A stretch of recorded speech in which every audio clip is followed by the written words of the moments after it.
जय Shri Mahakal.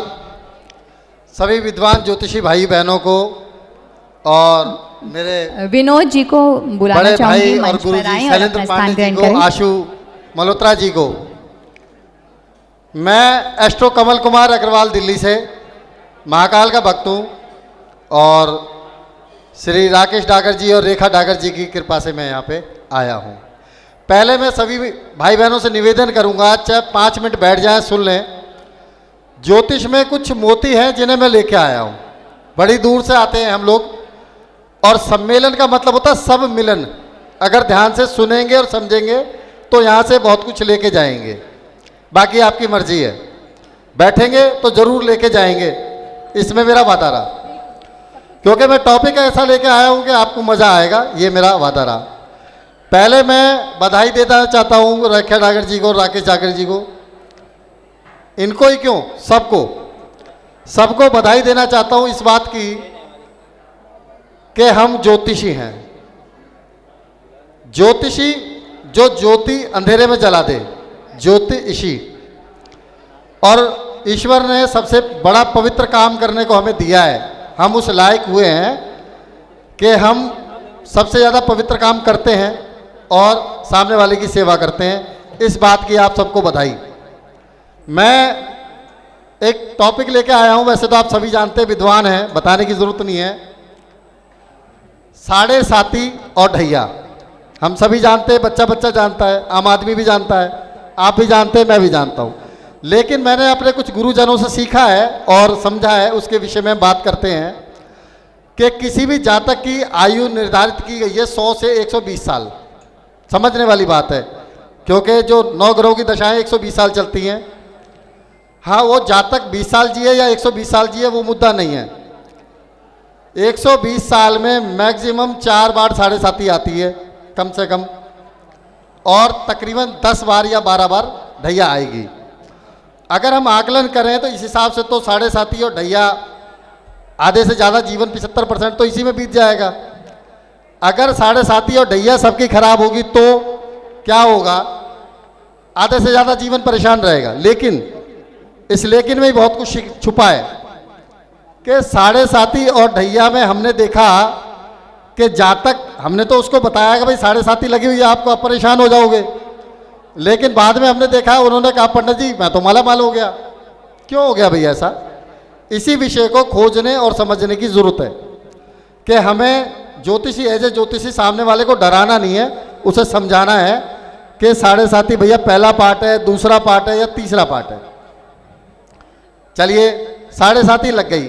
For example इस समय कुंभ राशि को साढ़े साती लगी हुई है, ठीक है। अब कुंभ राशि के सारे जातक परेशान नहीं हो सकते, सबको पता है।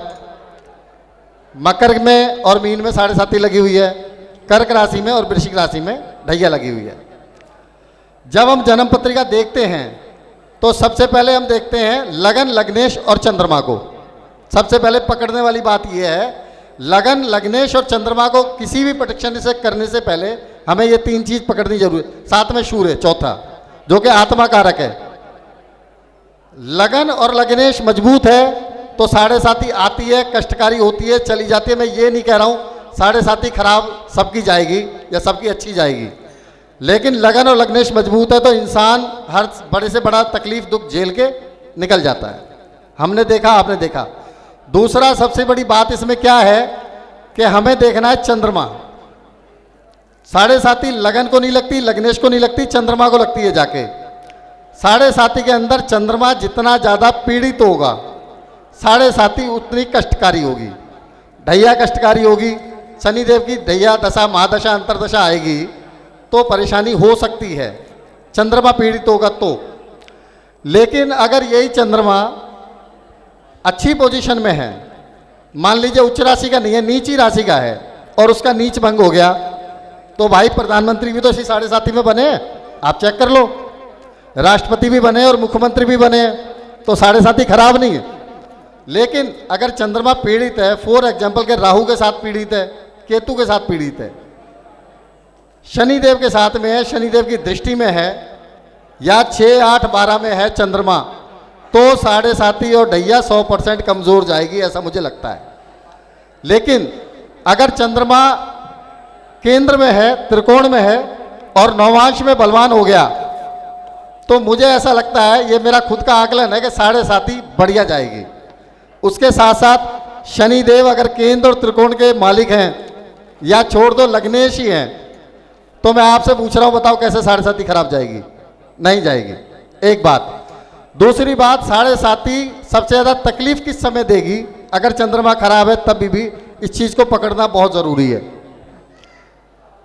7.5 चंद्रमा को लगती है, और जातक का जन्म चंद्रमा जिस राशि में बैठा है उसमें हमें पकड़ना है। उसके बाद में देखना है कि भाई चंद्रमा किस नक्षत्र में है। उस नक्षत्र को देखो, जैसे फॉर एग्जांपल किसी का सतविषा नक्षत्र में जन्म है।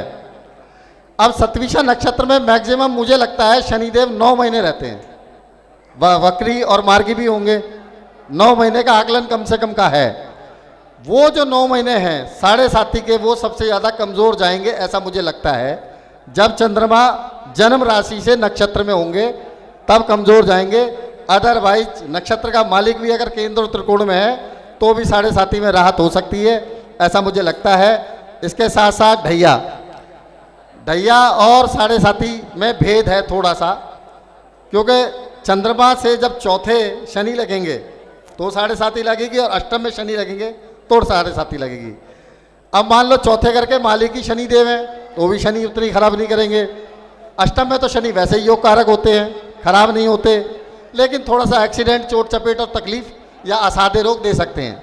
खासकर पैरों के, नसों के, बालों के, आंखों के रोग शनिदेव 7.5 ढैया के टाइम पे दे सकते हैं और देते हैं। उसके साथ साथ एक चीज़ और हमें देखनी चाहिए कि चलो बहुत सारे जातक ऐसे होते हैं, सिर्फ नाम होता, बेचारों में जन्म पत्रिका नहीं होती। उनके बारे में भी आकलन करते हैं कि जब मित्र राशि को 7.5 और ढैया लगती है तो भी उसका प्रभाव कम होता है। अब ऐसा नहीं है कि हमने नाम पूछा और उसको पिटिशन कर दिया, जी आप तिल बहाना चालू कर दो या काले उड़द बहाना चालू कर दो, उसमें भी थोड़ी कमजोरी आ सकती है। हमें देखना ये पड़ेगा कि 7.5 और ढैया में शनि योग कारक है या अकारक है या मारक है, इस बात का हमें विशेष ध्यान रखना है। इसके साथ साथ 7.5 और ढैया में एक चीज़ आप जरूर देखना, जन्म पत्रिका जिन लोगों के पास है, अगर शनि देव वक्री हैं जन्म पत्रिका के अंदर, चाहे वो कहीं बैठे हैं, तो मुझे लगता है 7.5 खराब नहीं जाएगी। आप इस बात को चेक कर लेना, ऐसा मुझे लगता है। इसी के साथ साथ मुझे ऐसा लगता है कि मेरा टाइम पूरा हो चुका है और मुझे जी जरूर जरूर। वैसे ईश्वर सभी को अच्छी क्वालिटी का ज्योतिषी बनाए और गुरु जी का आशीर्वाद मिल जाए, इससे ज़्यादा क्या चाहिए। इसी के साथ साथ जय श्री महाकाल। नमस्कार दोस्तों, जय महाकाल की।